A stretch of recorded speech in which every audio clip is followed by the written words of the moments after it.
Good afternoon and welcome to the Resolve Counseling Services Canada presentation, Working During COVID-19.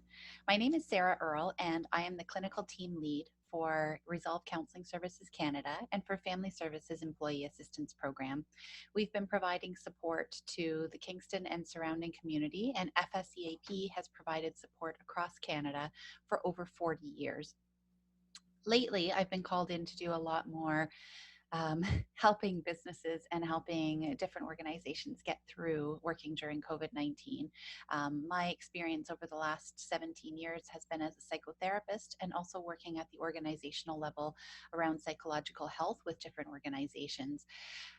Right now, we're going to share with you our presentation on working during COVID 19 as an employee and also as a leader, helping your team through this. This is one of many presentations and series that we have helping organizations to survive this pandemic and to understand how we as a community and as a global society get through this. So I'm hoping that this will be helpful to you. And please remember that you can contact us at any time for any of our other consulting services that are geared towards helping your organization.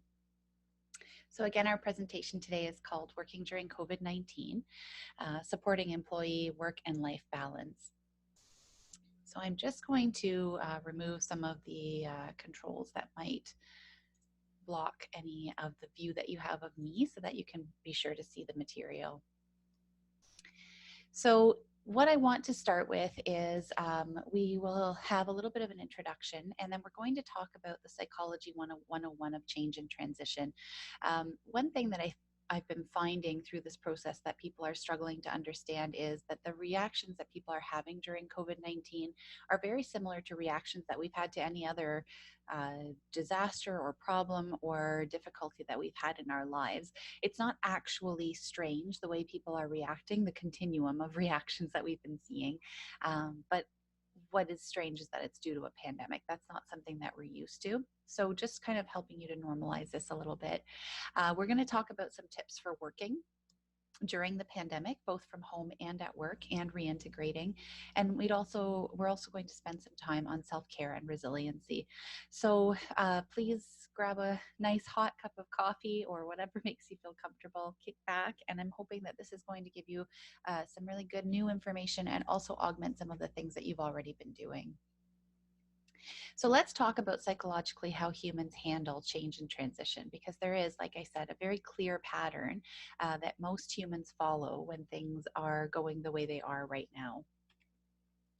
So one of the things that we often see is kind of the continuum of change to distress. So change is something that is happening all around us all the time. We're going to talk a little bit later more about the kind of in-depth definition. And then there's a continuum where stress becomes distress. So, because organizations are always responding to change, it's not odd for an organization and its people to be under stress. It's stressful to change. We don't love that as human beings. We really prefer things that are static and a little bit more predictable. That's how we feel safe. But we can go through it, and stress in and of itself is not the worst thing that happens. It's a physiological response to something different happening in our lives. So it's not something that we can't surpass. When we have too much change too fast, that's when we head into distress. And distress is where we start to feel like we are losing our footing, like we're not the version of ourselves that we'd like to be. And we see some of the symptoms that we're going to discuss later that a lot of you are experiencing right now. One of the best transitional models that I've found is William Bridges' transitional model. And he talks about three specific stages. Of course, his model looks linear and looks like it kind of dips and gives some acknowledgement to some of the parts of the transition being more difficult than others, but his model is actually not linear and goes back and forth. And we're going to talk a little bit about each piece because I think that it helps people with understanding what's happening during change and transition and whether what you're experiencing is normal, and just taking away the sort of idea that there's pathology behind this, that there's something abnormal about what we're experiencing. And you're going to hear me say a few times during this presentation that discomfort does not necessarily mean pathology. So a lot of people are mistaking the fact that they feel uncomfortable, they feel like their foundation is shaky, they feel out of sorts with themselves, and they are saying that as something being wrong. And I want to encourage you and your staff to remember that discomfort does not mean that something is wrong. Discomfort means that your body is trying to tell you that something is different. So just kind of try to hold that in the back of your mind. Just before we get into William Bridges' model, I think something that's important to define is the difference between change and transition, because this is where this is the difference between people, what they're experiencing and where they're struggling.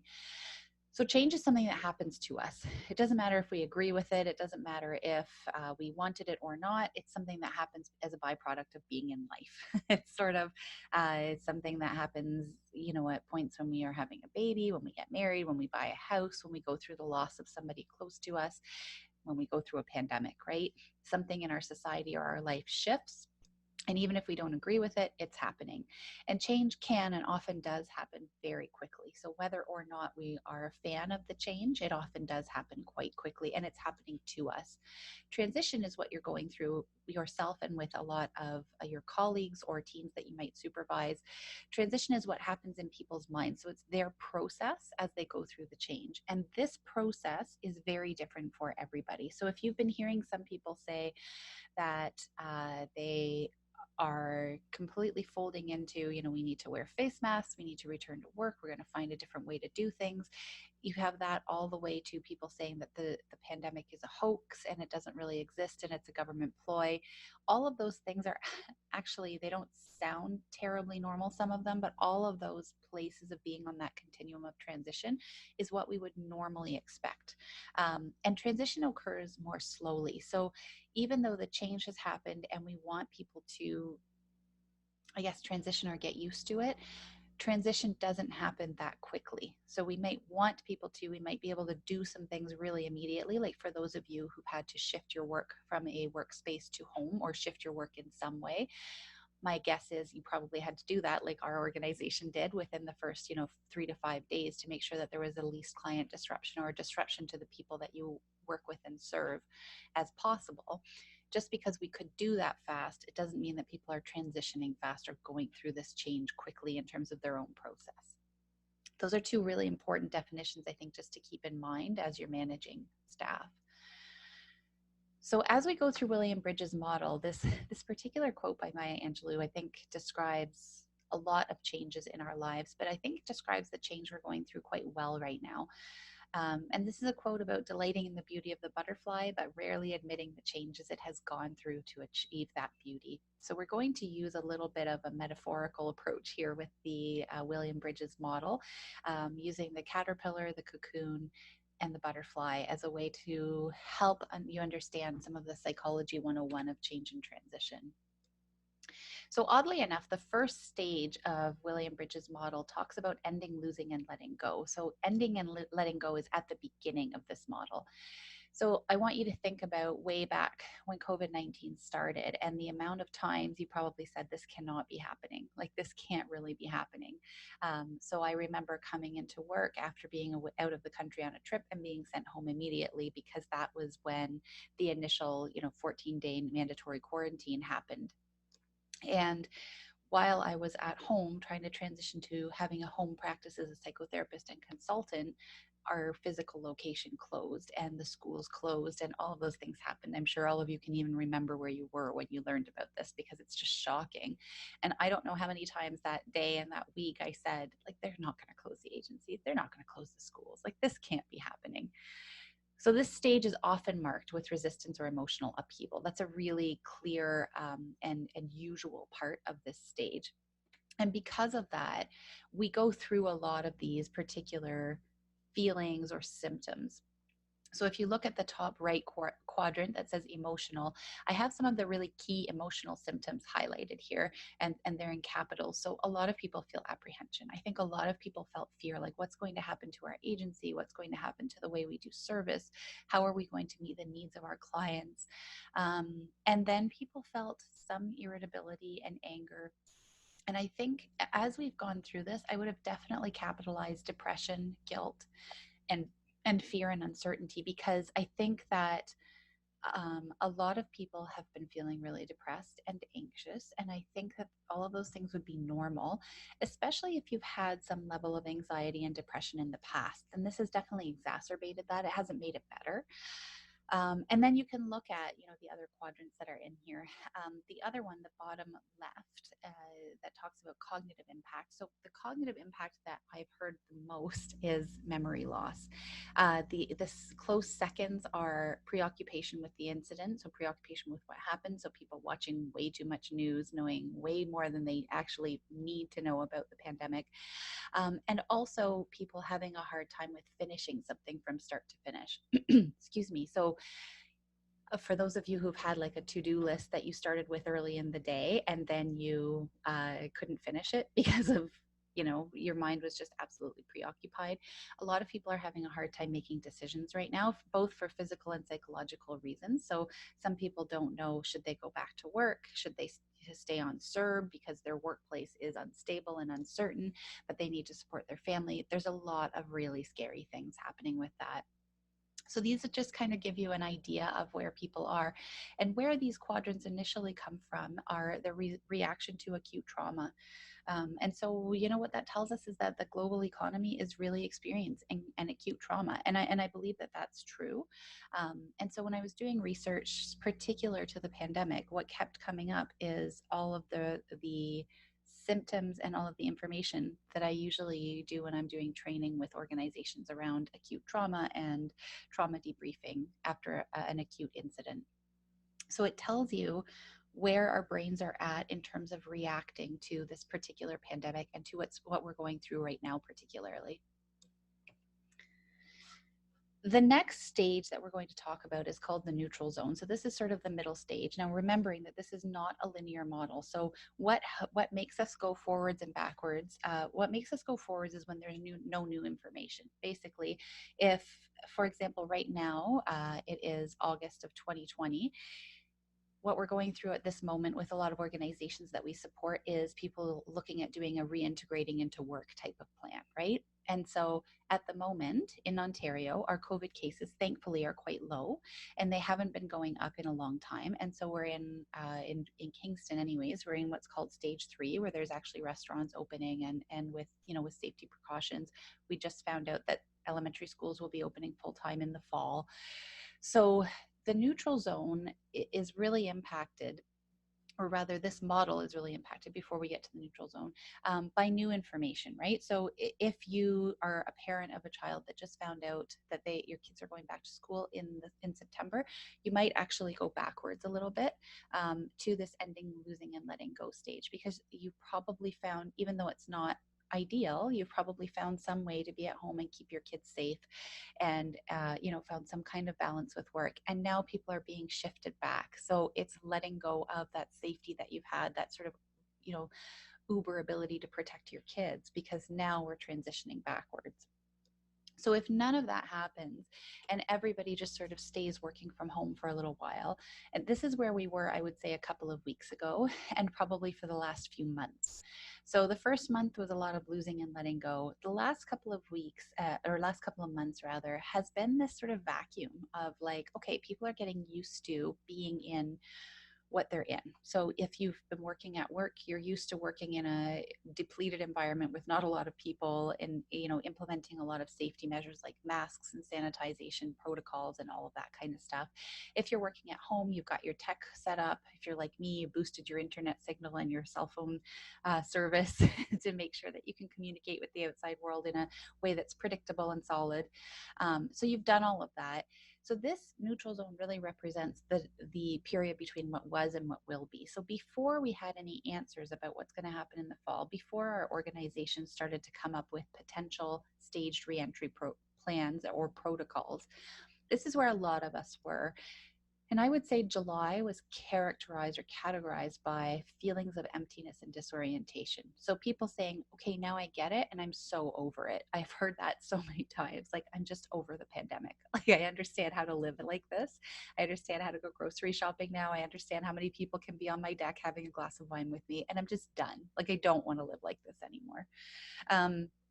And some of the ways, so this is kind of what we're feeling like, right? We have this structural tension between the way things really are, which is not a way a lot of us would like them to be, and then there's what we really want. And a lot of us are still either dreaming or hoping that life is going to be returning to some semblance of what we were used to in the past, and it may or may not do that. We one of my colleagues the other day was talking about when we return to near normal. So because people are using terms like new normal, near normal, it's like we have this sort of general understanding that normal is not going to be what it was before, but we also don't know what it's going to be. So this creates a lot of feelings, right? People have this kind of general level of uncertainty, and that really complicates the process of letting go and moving on, because what are we moving on to, right? So now that we have this new information, like I said, some people are sort of maybe going back to having symptoms of the ending and letting go stage, and that would be really normal.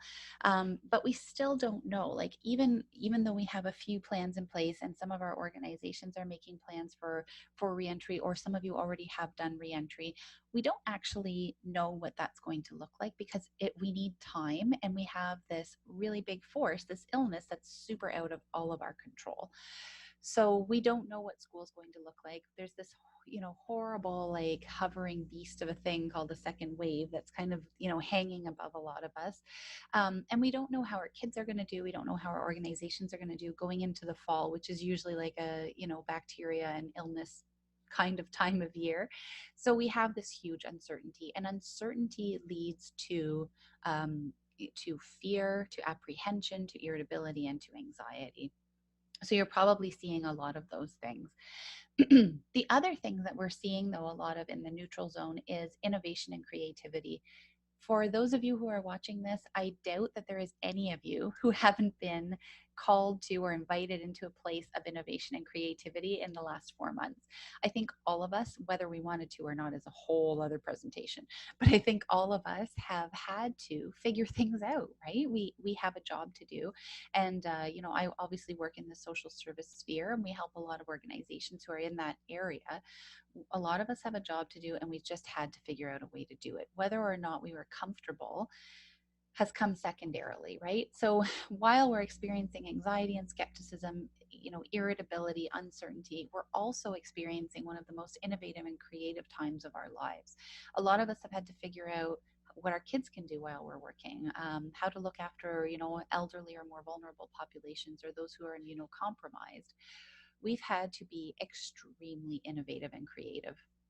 So you can see the dichotomy, right? And I know I don't go on Facebook a lot, because obviously it's not a really reliable source of information, but one meme that I did see on there was talking about how one day of the pandemic you're on your hands and knees scrubbing the baseboards, and the next day you can't get out of bed, and there's really no in between. And I feel like sometimes, as hilarious as that is, it is actually pretty representative. Sometimes we are just like over the moon with, like, I got to write these ideas down because we could integrate this into our regular work. And other days we're just like, is the day going to end yet? Because, like, I'm not having any fun. And so that would be pretty normal. So in terms of the emotional impact of the neutral zone, all of those things are pretty normal. So if we think about New Beginnings, so New Beginnings is this last stage of William Bridges' novel. And this would be, butterfly coming out of the cocoon. This is a new thing. This is a new opportunity. There's a couple of ways we go at this. So one of them is this really natural resistance. So you can hear the echo of ending and longing and loss in the background of this, right? We have this natural resistance because now I think people are finding this really quickly.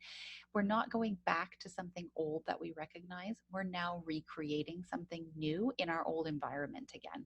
And so we just went through a massive change that had all kinds of transitional impact 4 months ago, and now we're doing it again. So a lot of people are resisting because they're just tired, right? They just don't feel like it.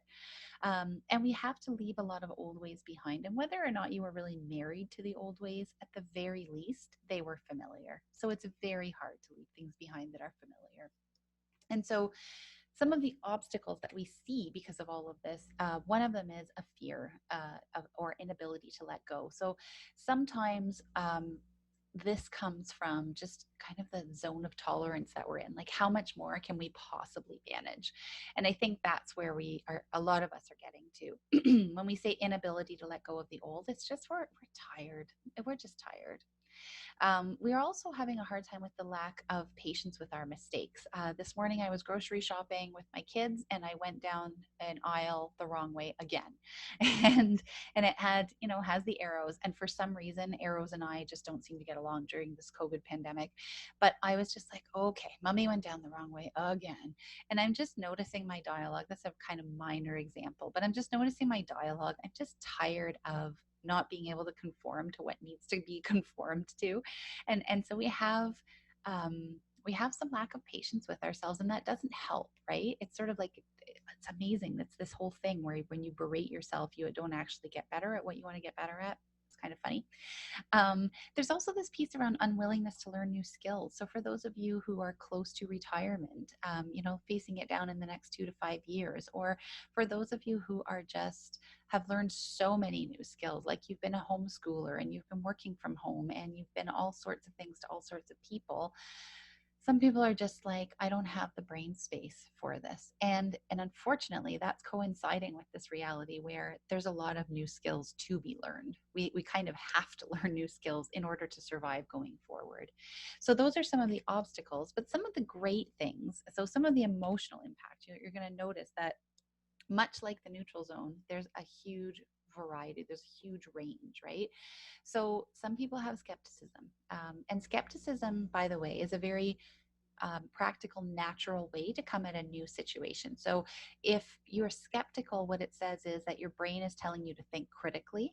What we have to be careful with when we're being skeptical is a lot of us also become very critical. So we start to judge others. We start to say to other people, why does this person do this? Or why aren't they wearing their mask properly? Or, why are they walking down the wrong way at the grocery aisle?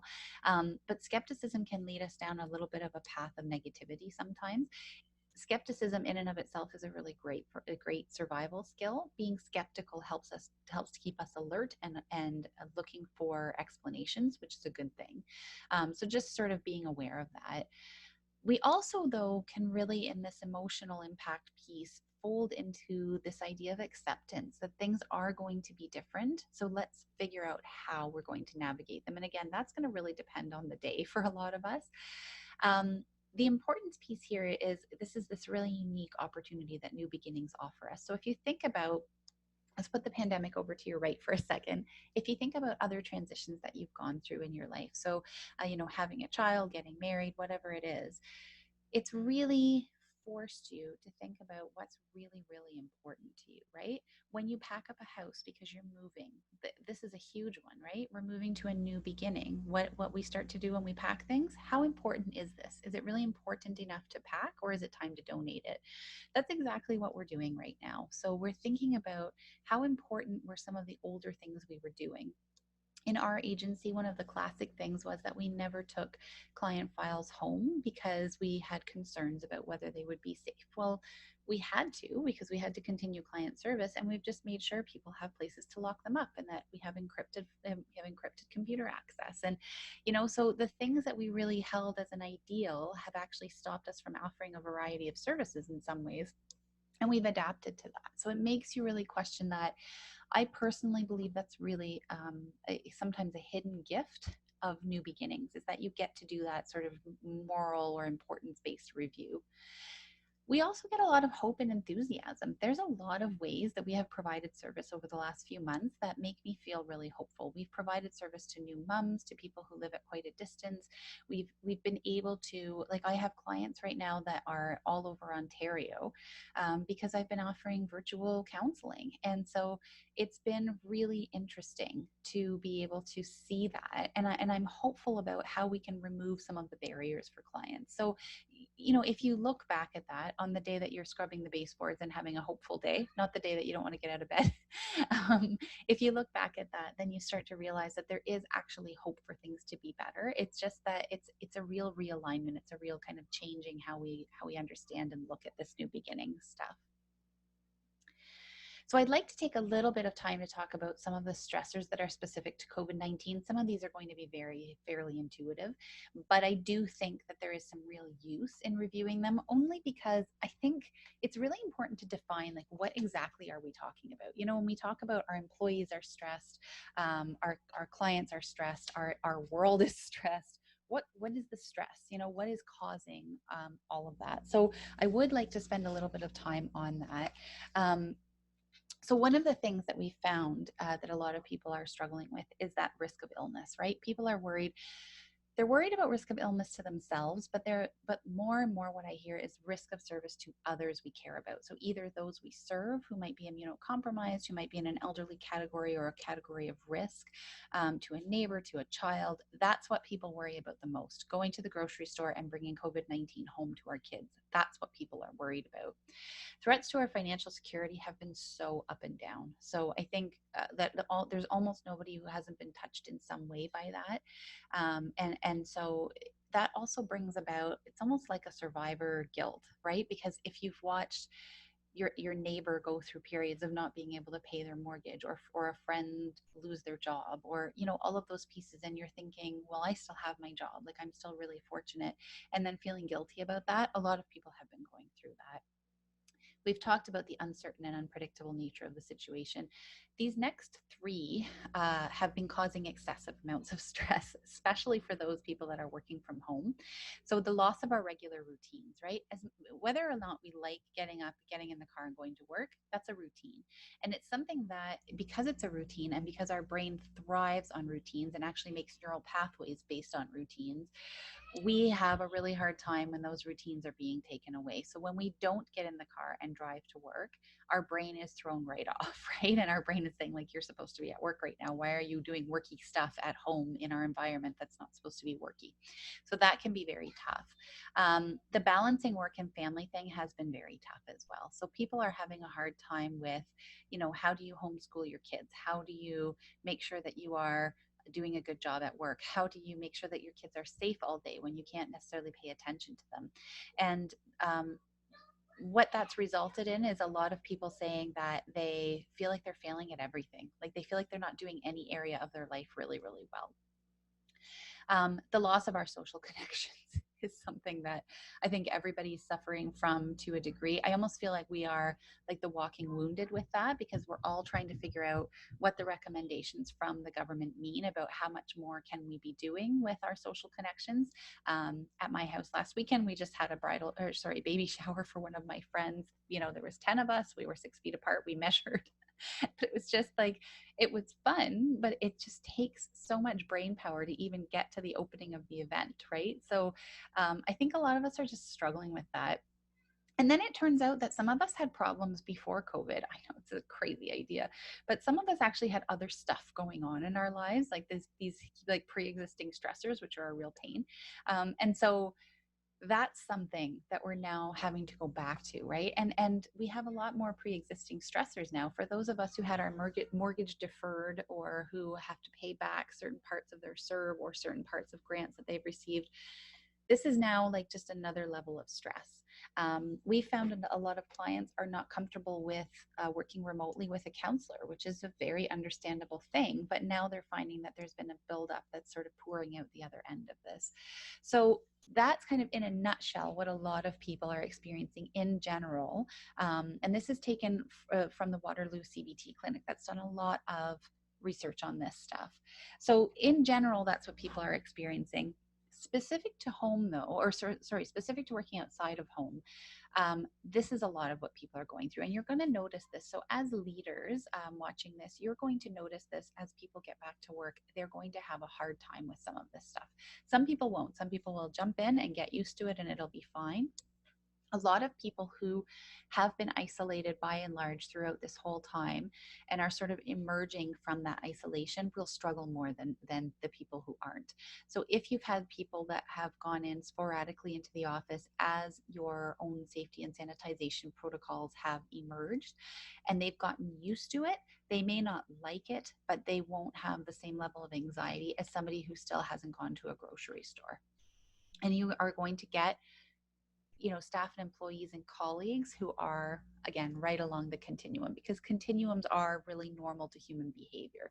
So trying to remember that. We're going to get back to that in a little bit. So the physical strain of protective equipment and the physical isolation that comes with it. So depending on what you're doing, we can't even, like, I haven't seen a lot of my colleagues in 4 months in person, obviously on Zoom and all of those great, net-based things, but you can't run up to your colleagues and give them a hug. You can't put your hand on their shoulder. You can't, like, you can't be close enough to engage in a meaningful way relationally in terms of what we're used to. And that's a really, really difficult one.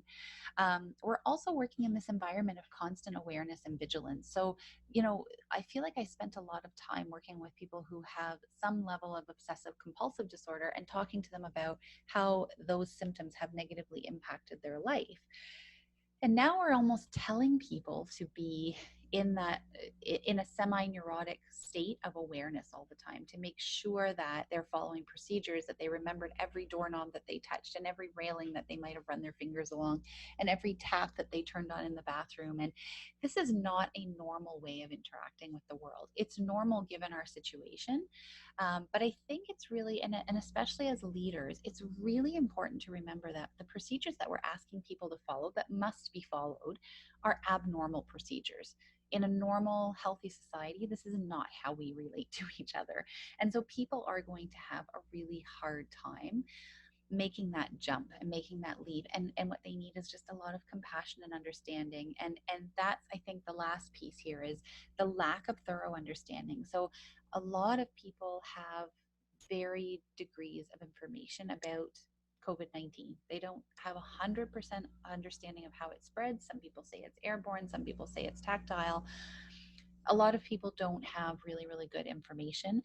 They don't know how to use PPE. They don't know when to self-isolate. They don't know what symptoms are serious enough to, need a COVID-19 test.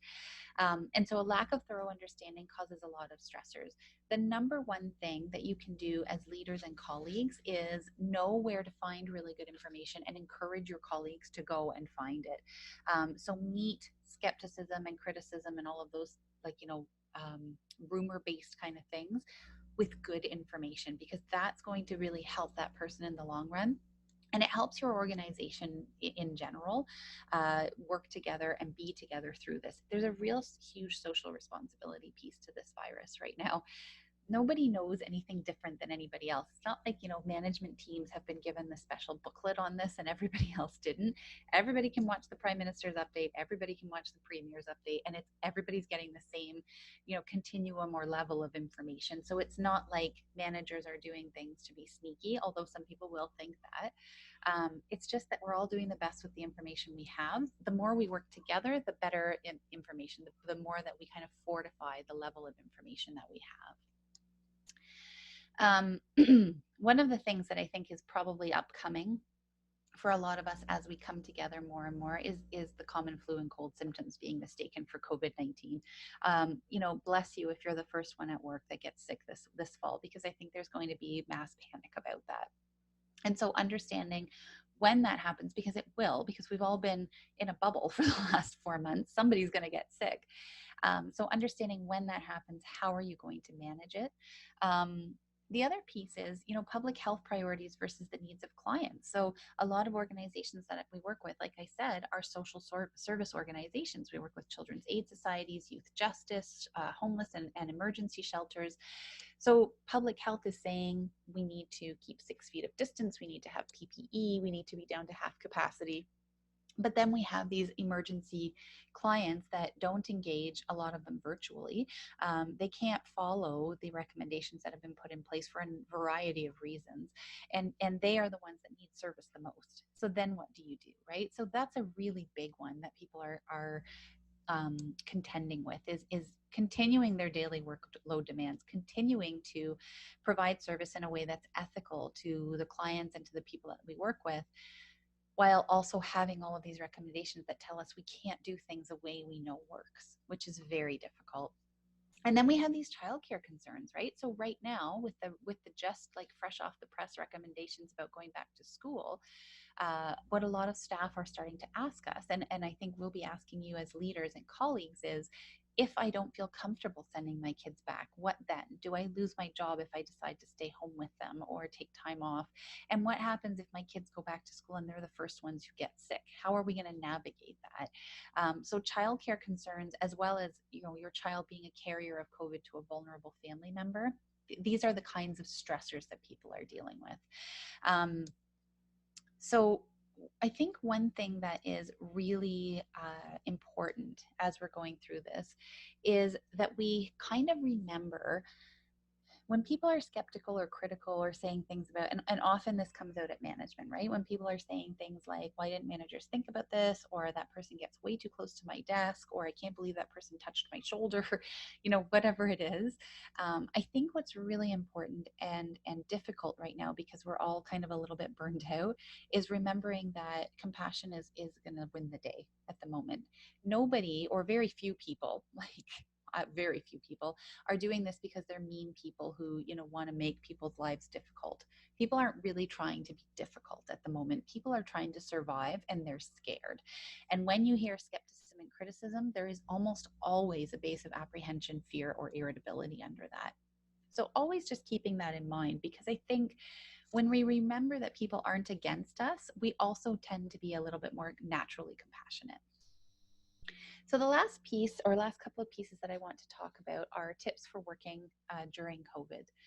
So like I talked about in the last slide, if you're supporting others, if you're in a leadership position, it's really important that you have specific details about transmission of COVID-19. So you need to be an educated person, right? And I feel like that's probably obvious to a lot of leaders. But there's a lot of misinformation out there. So get your information from somewhere that is really reliable. So you want to go to Health Canada, the World Health Organization, your local public health organization. You want to reach out to the websites and the resources that are going to be reliable, and really educate yourself. The secondary piece to that, though, is if you don't know something, don't pretend to know it. It's really okay to say to an employee, that is an excellent point, and I actually don't know the answer to that. Let me do some research and get back to you, because we are all into this together. And then making sure we get back to people. That's really just the crucial, important part. We need to know things like how to use personal protective equipment. When do you screen yourself? When is it time to quarantine and or self-isolate? So those things need to be lined up. And when I talk about preparedness, once again, a lot of us are doing these staged reentries over the fall period, when flu season is going to start up and it's going to get cold out, and kids are going to go to school and bring colds home, and parents are going to need to stay home with them, et cetera, et cetera. So when I'm saying preparedness means get ready for any and all possible scenarios. Try to sit down, and as fun and exciting as this is, try to sit down and predict everything that you're possibly going to be dealing with, and figure out how you're going to deal with it. You are going to be far more useful to everybody in your life, at home and at work, if you have a game plan. And that's really the most important part. Controlling what you can. I feel like I say this, over the years so many times, especially to people who are struggling with anxiety. You need to prepare, and you need to control only what you can and let the rest go. Man, has that never ever been more truthful than now. So, it's really important that we're not saying things like, it's selfish to take a break. I'm just lucky to have a job. It's important that we remember that we can be many things at the same time. We can have many feelings at the same time. So a lot of us are thinking, I should just work hard and shut up about it because my neighbor lost their job and can't pay their mortgage. We can feel sadness for our neighbor, and we can feel gratitude for our job, and we can also feel tired and need a rest. We can feel all of those things. One doesn't preclude the other. It's not a race or a competition. So try to remember that it is not selfish to take a break. In fact, it's a moral imperative right now, because working through COVID has this really natural fatigue that's underlying everything all the time. You don't have to be working quote unquote hard. You don't even have to be doing the same level of work as you were doing in the past. All you have to be doing is working, and it's hard. because COVID is hard. So trying to remember that whenever you can take a break, take a stress break. As leaders, you might have to police this a little bit more. So you might have to go up to staff and say, I'm ordering you to take 15 minutes away from your desk. Trust me, in terms of productivity and psychological well-being, this is going to pay off in dividends. Focus on what is in your power. So you can't fix everything. There isn't, you aren't going to be able to see, like in our area, we're not going to be able to see every single client in person that we would like to, no matter what the risk. We work with a lot of domestic violence clients. There's some clients I just like to see in my office just to do an eyes on and make sure they're okay. That may not happen. And so what's in my power is to give that person a phone call, hopefully in a confidential manner that works for them, right? And avoid working alone for a long period of time. So working by yourself, I'm sure that a lot of you have noticed this that have been working at home. Our brains can really take us on a roller coaster ride. So try to avoid working at home if at all possible. Sorry, not working at home, working alone if at all possible for long periods.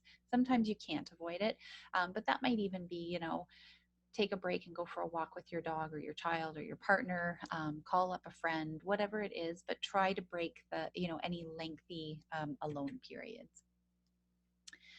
This one is like not, the most super fun thing ever, but it's so important. So remember what I was saying earlier about getting in our cars and going to work has been a routine that's familiar to us that we've been doing for a really long time. And now that that's been disrupted, our brain is sort of doing this like turnabout, trying to understand what's happening. So, when that's happening, it creates a lot of anxiety because structure and predictability lower anxiety. So when we don't have structure and predictability, our anxiety skyrockets. So if you're working at home, or if you have, a hybrid model going on, or you're working at work and your kids, are home with a, either care provider or anything like that, you might want to start by having, you can get one of those really big calendars from Staples that you can order and put on the wall that's writable. You might want to start by having like a color coded calendar, even if you're not a color coded calendar type of person. So I have 3-year-old twins. Every morning we kind of look at what day of the week it is, and it's covered in Thomas the Tank Engine stickers and stuff. But I'll tell them at 9 o'clock, and then I show them on the clock. 9 o'clock, mommy's going to work. I'll be out at 12, and then we're going to have lunch, and we talk about what we're going to have for lunch. We go out for an hour on the back deck. We eat. We take the dog for a walk. Then I go back in and I tell them at 1 o'clock I'm going to be working till 5. I show them where it is on the clock. We talk about what we'll have for supper. What will we do after supper? It's not that they want me to go to work after I say all of that, but they know what's going to happen. It's structured routine. I think what a lot of people have been doing, and this kind of speaks to the last point on this slide, is our expectations have been crazy out of whack, right? Like we've been expecting ourselves to work almost at the same level of productivity as we're in our physical location and have all of the tools of our trade available to us. And it's just not possible. Like it's not a possibility right now. So if you're expecting yourself to be the best worker possible, best remote worker possible, the best parent, the best caregiver, the best, everything to everybody, it's not going to work, and you're going to feel like you're failing everyone. So it's important to remember you may not be able to give your kids the level of attention that you'd like to. They may be watching way more social media and TV and YouTube in my house that I'm really comfortable with. But let's boil it down to, it's not going to be forever, and we're all trying to survive. So do the absolute best you can. And one of the best ways you can do that is set routines, set boundaries. And so, just trying to think through that, like, what does that look like for you? What's a good routine? What's a good boundary that you can do? So my boundary is, if my office door is closed at home, because I'm fortunate enough to have a home office, then nobody comes in. If the office door is open, I might be checking emails. People can come in and monkey around behind me, right? So whatever that means for you, find that meaning, but implement it consistently in terms of a routine and boundaries. That's incredibly important. You will notice that your well-being and your anxiety, your well-being goes up, anxiety goes down when you do that. Set up your workspace. This is actually my favorite one because I've had a lot of fun with it. And it's funny, every time I do this slide, people are like, oh, that's a really good idea. So a couple of things I want you to think about. your physical space is reflective of your psychological space and vice versa. If your physical space is chaotic, you probably notice this when you're at work and your desk is a mess, because even people who are, quote unquote, okay with messy desks, usually what clients in that way are telling me is, or colleagues are telling me is, I just need to take a day and really sort this out. We even have people in our office who are kind of office space gurus that will come into each other's office and help them organize, back when we were allowed to be in an office or in a space with each other. So, what I want you to think about here is wherever you are, at work or at home, set up your workspace. Make it your workspace. So, some of us are working at home from dining room tables, on the couch. I even heard somebody saying that they go into their ensuite because that's the only door that locks and they can get away from their kids when they have clients. It's a jungle out there. But basically, here are some really concrete tips. First of all, keep your workspace tidy and inviting. So if your workspace is the dining room table or somewhere else in your house that's really public, that is used for another function generally, find a way to make it your own while you're working. So if you, this for an example, if you had breakfast at the dining room table with your family that morning, clear off the dishes, try to do the dishes, especially if you're close to the kitchen and you can see it so that it's tidy. You might want to have like a special, tablecloth. I have a wrap that I bought in Cambodia that I put on my desk. I have a Bath and Body Works candle that I'm allowed to burn because there's nobody sensitive here. It's just me and the cat. So I have a lamp that I only put on when I'm working. I change the blinds to a certain way, usually because I'm on Zoom a lot. So just to stop the reflection. But at the end of the day, I undo all of that. I lock up my files. I close my laptop. I blow out the candle, I take the tablecloth off, whatever it is. So make it yours. That's the bottom line. It doesn't matter where you are in your house. For a lot of us, this is just not ideal, but make it as ideal as possible. Some of the research around dressing for work has been very contradictory. So a lot of articles that I've gone through will say dress, professionally like you would at work. I don't know about you, but I have two furry cats. If I do that, 15 minutes later, my slacks are covered in cat fur. It's not like tights are more appropriate, really. But basically the dress how you want piece has come from an amalgamation of all the research I've done around some of the recommendations with this, and basically the recommendations boil down to this: dress in a way that makes you feel competent and confident, because a lot of us are not feeling that right now. So if staying in pajamas all day is sanctioned by your work and you actually feel good doing work that way, have at her. For me, I might be dressed a little bit more relaxed when I'm not doing a presentation, but when I am, I'm going to be dressed in a way that I would be dressed if I was in front of you in person, right? So I want you to just think about what makes you feel good and dress that way, obviously within the sanctions of your workplace. Our dietitian through our EAP program that we run at Resolve has had a lot to say about, people's different ways of eating and drinking. I mean, I'm sure a lot of you have heard that LCBO sales have gone up 40%. That's not apparently that's really a thing. It's not hugely surprising.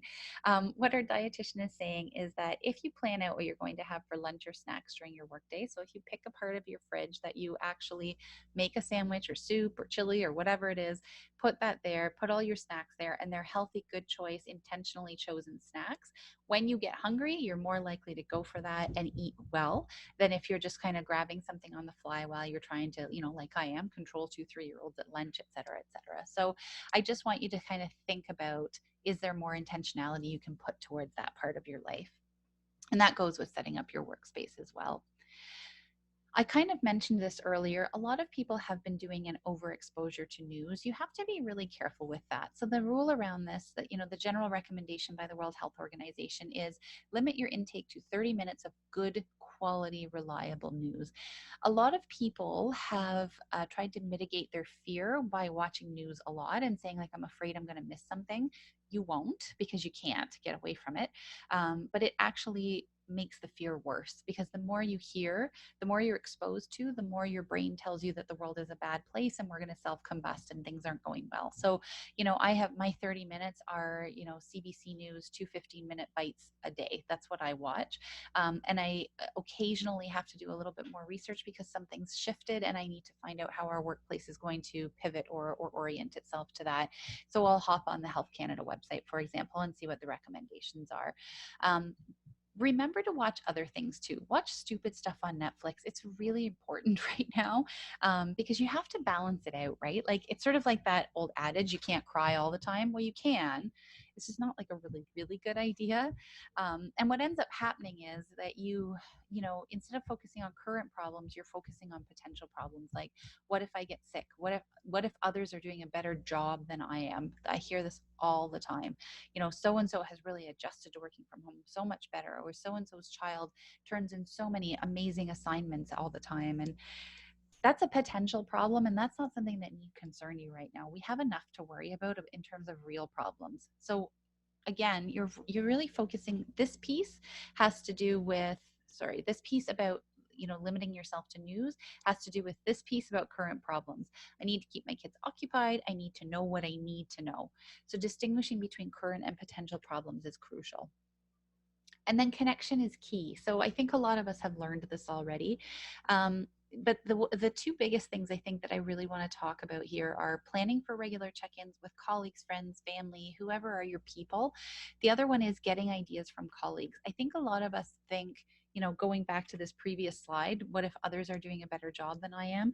I think a lot of us feel really insecure right now, and we don't talk to others about it. And if you talk to others, here's what you'll learn. You'll learn that everybody is worrying. Everybody is concerned that other people are doing a better job.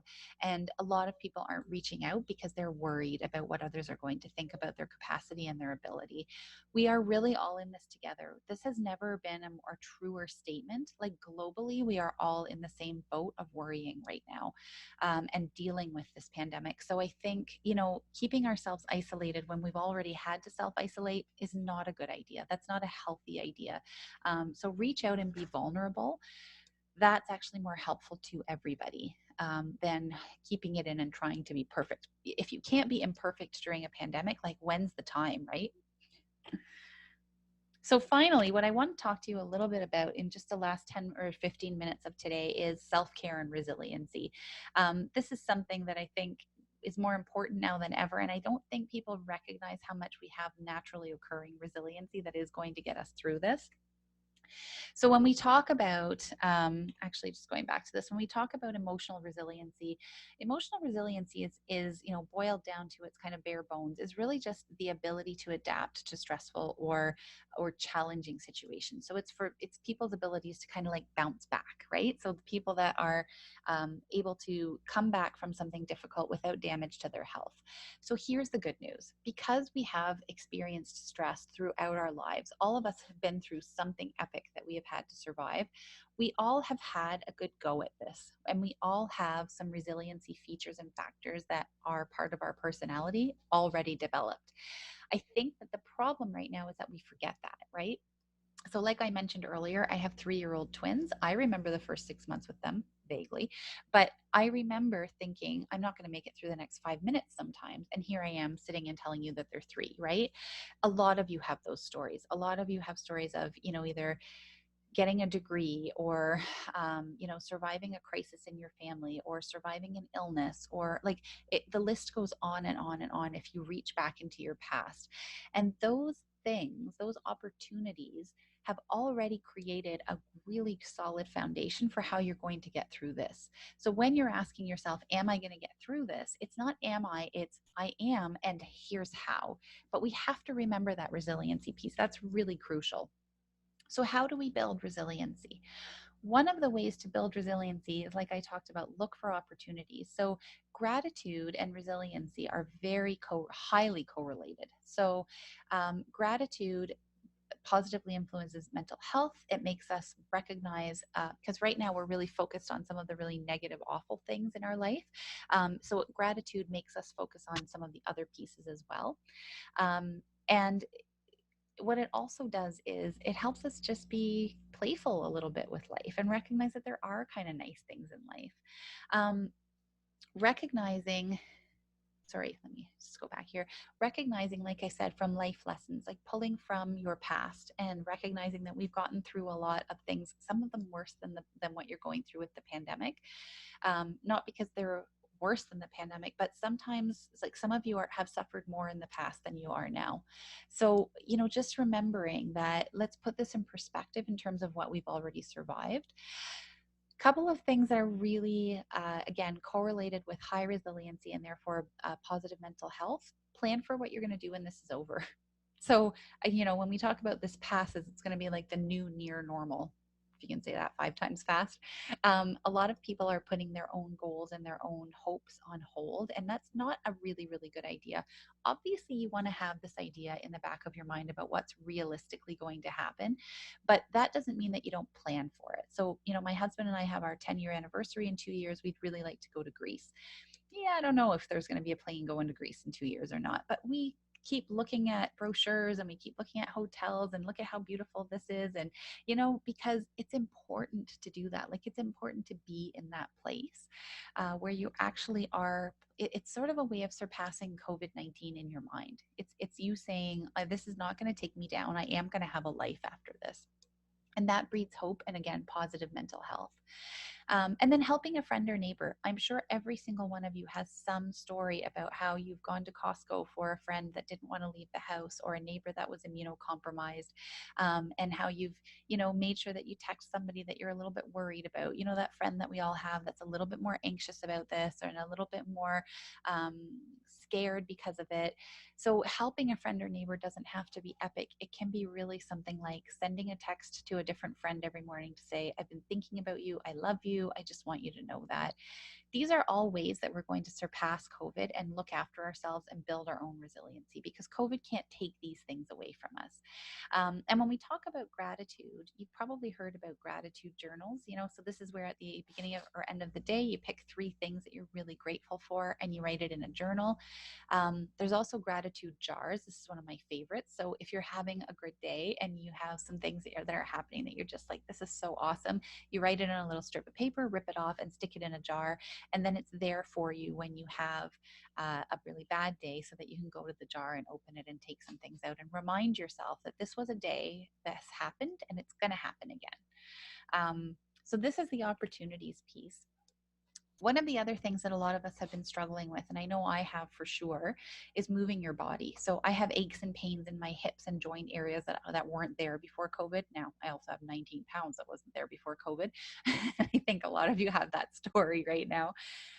One of the greatest easy things that you can do, set an hourly timer on your phone. For those of you who have Fitbits or equivalents, sometimes you can set your Fitbit to make you do something in an hour. But do at least 5 to 10 minutes of exercise. It's saying per day, but this per hour. So it doesn't have to be like cardio, but get up and walk around. Like, go get a glass of water from the kitchen. Go to the bathroom. Just do some yoga stretches while you're in your office. Whatever it takes, but make sure that you're getting up and moving, because, again, our physical health impacts our mental health, and we haven't been doing really, really well with taking care of physical health. A lot of you will notice, those of you who have been back to your office or are moving that way, you'll notice that walking to the bathroom at home might be 5 or 10 steps. Walking to the bathroom at work is 25. So there's some real discrepancies in terms of how much we walk just on a natural, regular basis, right? We're also not getting up to go to a colleague's office and talk to them or process with them or ask them for something. We're not doing hallway chats where we're at least standing around a little bit. So there's a huge shift. There's a huge reason why some of us have gained weight through this, because our natural movement stuff has been taken away. At work, I don't have a printer in my office. I have to walk halfway around the building, and I've kept it that way to make me exercise. But at home, I don't have a printer, period. So I'm never going to the printer, right?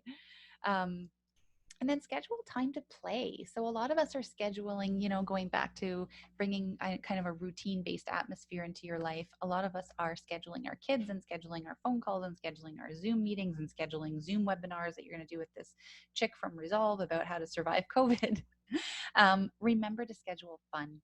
Fun needs to be in there. So even if fun means running around with your kids for half an hour and the dog in the backyard, going for a walk with your partner when you're actually holding hands, debriefing at night before you go to sleep, with your partner, with your mom, with your friends, whoever it is, try to find a moment in time that you're doing something that you really enjoy every day. That is so important. And it does not have to be epic. It's better if it's not epic, because then it's sustainable.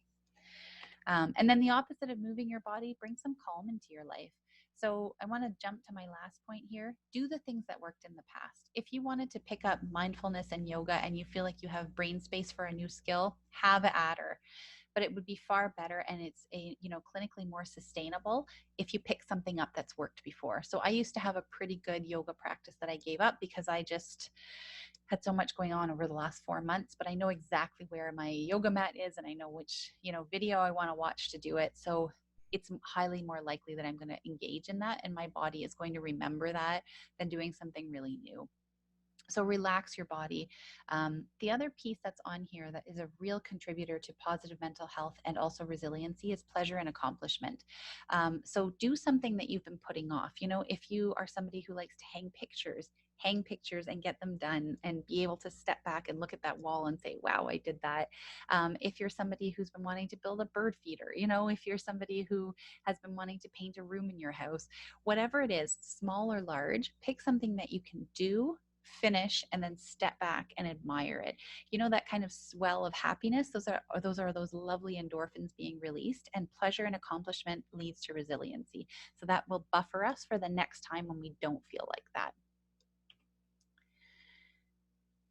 So the next piece, and this is the last slide for our presentation today, and thank you for staying with me through this. How do we support each other? So we talked a little bit about this throughout the presentation. You'll notice on here, there's nowhere where it says be a perfect human so that you can model that for others. That is not what this is about. And this is for both leaders and colleagues. Being human and transparent is far more helpful for everybody that you work with than being a perfect version of yourself. We do a clinical check-in twice a week with my clinical team. And one of the things that I find is the most helpful is when I ask people, how are you doing? And somebody says, I'm not doing well. Actually, I'm really feeling isolated. I'm feeling sad. I always find like, okay, other people are feeling this way too. And we can talk about it openly then, right? That person has taken the chance to be vulnerable and human and transparent. And that's actually more helpful. Model self-care. So if you are telling your staff to go home on time, but you're not going home on time, that's not a good model, right? Staff will do what their leaders do. We have research for years showing that. So if you want your staff to be better at going home on time, look at what you're doing. You know, are you logging off at 4:30 every day and not checking your email after that, or not? And then have a regular check-in schedule with colleagues. We've talked about that. Address rumors with facts. So that's not just as leaders, but as colleagues, right? So this morning I was talking to a colleague who was really worried about being jobless because she's not sure about wanting to send her kids back to school. This is a huge debate people are going to be having for the next few weeks for sure. And so I just said, you know, like, there's nothing to support that right now. Why don't you talk to XYZ? We have a COVID task force that you can go to about things like that at our work. But get some information before that's translating into rumors and you know, worries that may or may not have ground. So that's our presentation for today. I want to leave you with this really wonderful kind of paraphrase quote from Brene Brown. She was interviewed on 60 Minutes about her new podcast. Courage is a teachable skill, but there's never been a courageous person who was not at first vulnerable. So I think it's a really important thing to remember that whenever we disclose something vulnerable about ourselves, it often appears courageous to other people. It's something just really important to keep in mind. Thank you all for joining us today. And I hope that, you know, as you are navigating the landscape of COVID-19 and any other organizational needs, that you'll think about Resolve Counseling Services Canada and our Education and Consulting Division. I'd be happy to work with your organization, and so will our team. Thanks again for joining us, and, you know, be well. Thanks, everybody.